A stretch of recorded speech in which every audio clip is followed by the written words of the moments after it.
નમસ્કાર મિત્રો, આજના વિડીયોમાં આપણે જાણીશું દ્વારકાધીશના મંદિર પર 52 ગજની ધજા શા માટે ચડાવવામાં આવે છે।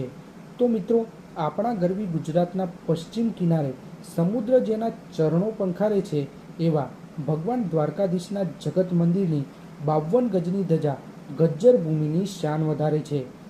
ભારતના પ્રસિદ્ધ 4 મઠમાંથી એક શારદા મઠ પણ દ્વારકામાં આવેલો છે। દ્વારકા નગરી એક સમયે ભગવાન શ્રી કૃષ્ણની રાજધાની પણ રહી ચૂકી છે। એ વખતના તેના વૈભવની કલ્પના કરવી જ અઘરી છે। પુરાણોમાં ઉલ્લેખ હોય એવી ગુજરાતની સૌથી પ્રાચીન રાજધાની દ્વારકા એટલે કે દ્વારકાવતીને માનવામાં આવે છે। મિત્રો, દ્વારકા મંદિરની વિશેષતા છે મંદિરના શિખર પર લાગેલી 52 ગજની ધજા। આ ધજા પાછળ અમુક એવી રોચક માહિતી છુપાયેલી છે જેના વિશે તમે કદાચ